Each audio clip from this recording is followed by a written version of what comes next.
Alors aujourd'hui, on va voir comment changer sa transmission. Donc, dans un premier temps, on va aborder la chose scientifiquement, et dans un deuxième temps, on va voir au concret. Donc déjà, on va faire la différence entre puissance, vitesse angulaire et couple. Donc ces trois grandeurs sont liées par la relation puissance est égale à vitesse angulaire fois le couple. Donc la vitesse angulaire en radians secondes, c'est la vitesse de rotation, donc par exemple de la roue arrière ou du moteur. Et le couple, c'est une force, donc c'est la force du moteur. Et la puissance, tout le monde la connaît.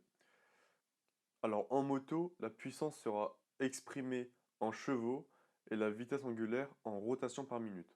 Donc c'est les tours minutes du moteur en fait. Et le couple va rester en newton-mètre.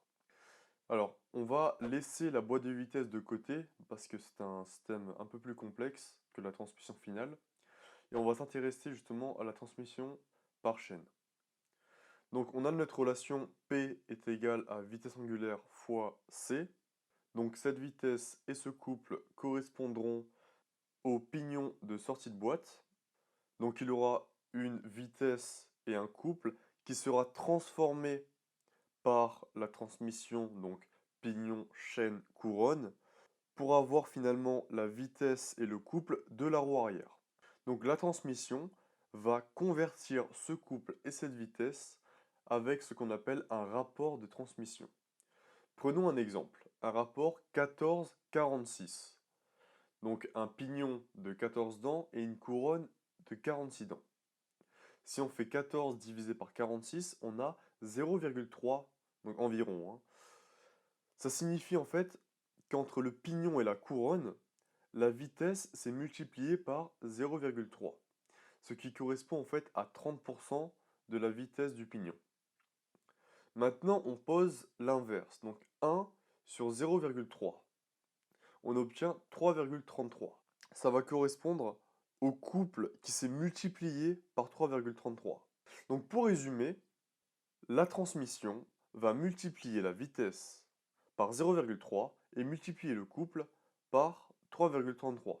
On appelle ça un réducteur de vitesse, parce qu'il va réduire la vitesse, mais multiplier le couple. Prenons un exemple avec des chiffres. Donc, le moteur tourne à une certaine vitesse, on s'en fiche, et cette vitesse est transformée par la boîte de vitesse. Elle arrive enfin au pignon de sortie de boîte. Admettons que la puissance du moteur est de 30 chevaux. Le couple mesuré au pignon est de 70,23 Nm. Et la vitesse angulaire du pignon, donc la rotation du pignon, est de 3000 tours minute. On va convertir la puissance en chevaux, donc on va la convertir en watts. Ça nous donne 22 065 watts. Et la vitesse en rotation par minute, on va la convertir en radians secondes. Ça nous donne du 314,16 radians par seconde. Donc si on met ces chiffres dans notre égalité, on a 22 065 est égal à 70,23 fois 314,16. Ça correspond en fait à la puissance au pignon. Maintenant, on va transformer la vitesse et le couple par la transmission de 14,46. C'est-à-dire qu'on va multiplier 314,16 fois 0,30 et on va multiplier 70,23 fois 3,33. On obtient un couple à la roue arrière de 233,86 Nm et une rotation de 94,25 radians par seconde. On a bien une vitesse réduite et un couple qui a été multiplié.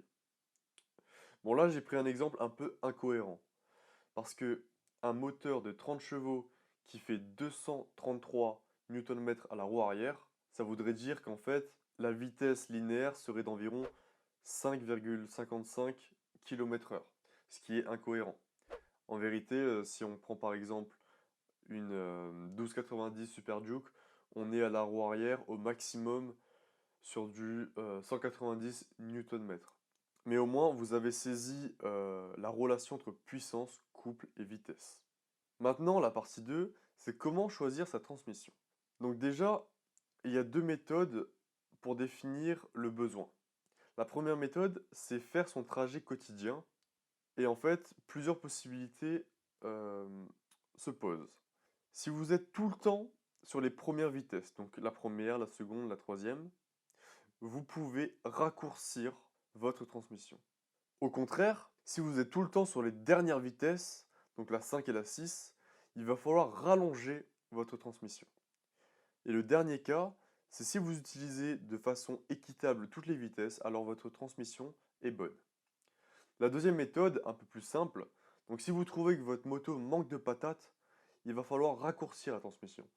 Et au contraire, si votre moto a beaucoup de patates mais pas assez d'allonge, vous voyez que vous tirez tout le temps dedans, il va falloir rallonger la transmission. Mais maintenant, comment rallonger ou raccourcir cette transmission? Donc on va premièrement s'attaquer au pignon. Si vous montez le nombre de dents de votre pignon, vous allez rallonger votre transmission. Si vous descendez le nombre de dents de votre pignon, vous allez raccourcir la transmission. Une fois que vous avez un rapport de transmission qui vous convient à peu près, on peut être plus pointilleux en changeant la couronne. Mais cette fois-ci, c'est l'inverse. En montant le nombre de dents de la couronne, vous allez raccourcir votre transmission. Et en baissant le nombre de dents de votre couronne, vous allez la rallonger. Donc c'est pour ça qu'on voit souvent les stunters avec des couronnes énormes, parce qu'ils ont des transmissions hyper courtes. Donc pourquoi d'abord le pignon et ensuite la couronne? Parce que le pignon, en fait, ça va vous donner un réglage approximatif que vous pourrez perfectionner en changeant le nombre de dents de la couronne. Pourquoi? Parce qu'en fait, on va le voir, une dent de pignon correspond à environ 2 voire 3 dents de couronne. Donc comme on a vu tout à l'heure, le rapport de transmission, si on reprend notre exemple de 14-46, un pignon de 14 et une couronne de 46, on obtient un rapport de transmission de 0,30. Maintenant prenons une transmission 13-43, un pignon de 13 et une couronne de 43.